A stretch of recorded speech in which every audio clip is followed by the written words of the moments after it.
National Herald मामले में लोकसभा में नेता प्रतिपक्ष राहुल गांधी और कांग्रेस की पूर्व अध्यक्ष सोनिया गांधी के खिलाफ प्रवर्तन निदेशालय की ओर से पेश की गई चार्जशीट को लेकर अलवर में जिला कांग्रेस कमेटी ने सड़कों पर हल्ला बोल दिया।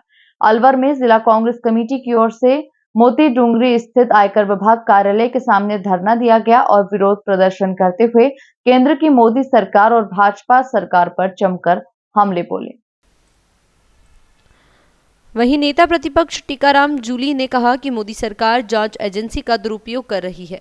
इन एजेंसियों में काम करने वाले अधिकारियों का ईमान भाजपा के पैरों में रखा हुआ है। हमारी सरकार ने गांधीवादी तरीके से सरकार चलाई। वहीं कल जयपुर में पूर्व मंत्री प्रताप सिंह खाचरियावास के आवास पर भी ईडी की रेड की गई थी। कांग्रेस नेतृत्व और कार्यकर्ता इस अन्याय के खिलाफ कभी चुप नहीं रहेंगे।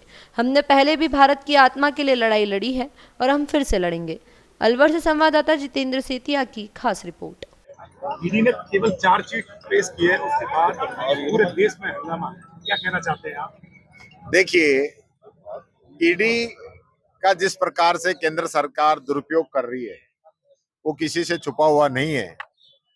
अभी लोकसभा में क्वेश्चन लगा कि ईडी ने कितने नेताओं पे कार्रवाई की, तो सारे विपक्ष के नेता थे और लगभग 193 लोगों पे कार्रवाई की और जिसमें से मात्र 2 लोगों पे चालान पेश हुआ। इससे आप समझ सकते हैं कि इन लोगों की मंशा क्या है। ये सिर्फ विपक्षी पार्टियों को डराने के लिए, दबाने के लिए, धमकाने के लिए इस प्रकार का काम करते हैं और जिन पे खुद आरोप लगाते हैं वो अगर बीजेपी ज्वाइन कर ले तो वो फिर दूध के धुले हो जाते हैं। उनको वॉशिंग मशीन में से निकाल के क्लीन करके बाहर उनको कर दिया जाता है।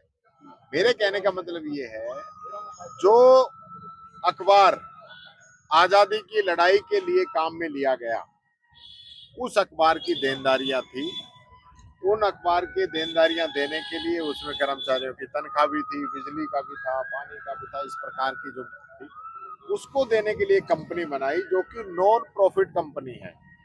उसमें कोई मुनाफा नहीं आएगा किसी भी शेयर धारक के, न कोई तनख्वाह आएगी, एक पैसा का लेन देन नहीं हुआ, एक पैसा इन्होंने लिया नहीं, तो बिना पैसे लिए ईडी कहां से आ गई?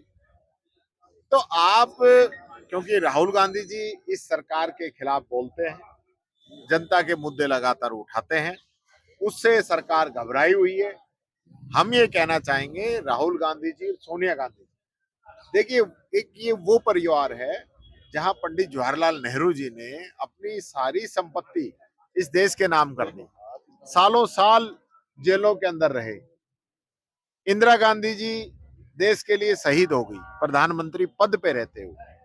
राजीव गांधी जी देश के लिए शहीद हो गए, बम से उड़ा दिया गया।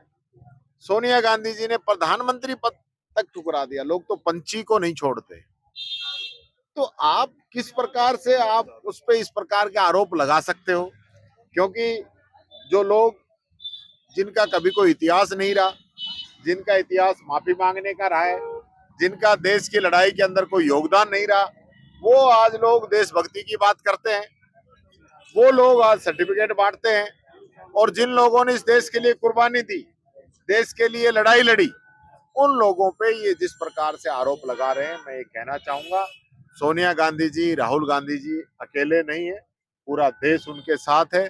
देखेंगे कितनी ये जेल के अंदर डालेंगे, पूरे देश के अंदर जेलें छोटी पड़ जाएगी, इतने लोग उनके साथ जेल भरो आंदोलन हम करने के लिए तैयार है। कल वरिष्ठ नेता तो अपने मंत्री थे, पूर्व यातायात मंत्री प्रताप सिंह खाचरियावास, उनके अभी ईडी पहुंची और बड़ा हंगामा हुआ, कांग्रेस ने किया, धरना भी बड़ा हुआ है। क्या कहना चाहते हैं? देखिए, ईडी जब जब कोई खिलाफ बोलता है, क्योंकि प्रताप सिंह जी भी लगातार भारतीय जनता पार्टी के खिलाफ बोल रहे हैं, हमारे डोटासरा जी खिलाफ बोल रहे हैं, उनके आ गई थी फार्म भरने से एक दिन पहले। प्रताप सिंह जी के तो अब दोबारा आई है, पहले भी आ गए थे। तो मिला क्या, लेके क्या गए, क्यों तंग करने आते हैं, क्यों लोगों को इस प्रकार का माहौल पैदा करते हैं कि कांग्रेस ने भ्रष्टाचार किया है? आज तक एक भी बीजेपी के नेता के यहाँ पे ईडी नहीं गई। सुप्रीम कोर्ट के जज के पास 15 करोड़ रुपए निकले हैं, क्या ईडी वहां पे गई? उस पर आज तक कोई कार्रवाई हुई? ये पैसा कहां से आया था, किन लोगों ने जज साहब को दिया था? तो न तो जज पे कार्रवाई, न पैसा देने वालों पे कार्रवाई। उनके लिए तो ईडी नहीं बनी है, खिलाफ तो आप ईडी बनी है कांग्रेस के। खिलाफ तो आप भी बोलते हो, आपके अब ऊपर मेरे भी भी आने वाली है कागज क्या? पत्र तैयार कर रहे होंगे, लग रहे होंगे। तो टीकाराम जूली कोई डरता थोड़ी है, ईमानदारी से सेवा की है। मेरे को भी पता है, मेरे भी कागज वागज इकट्ठे करने में लग रहे हैं। खूब इकट्ठा कर लो, क्योंकि सांच को आंच नहीं है। सत्य को आप परेशान कर सकते हो, पराजित नहीं कर सकते। ये बात मैं कहना चाहता हूँ। मतलब आप कहना चाह रहे हैं कि ईडी जांच होनी चाहिए आपकी? ईडी अगला तैयार नंबर है आप ही मेरे तो कदे भी आज के। अगला नंबर हाँ, आने हम वाला तो तैयार बैठे ठीक हैं, है हम तो तैयार बैठे हैं। ठीक है हाँ।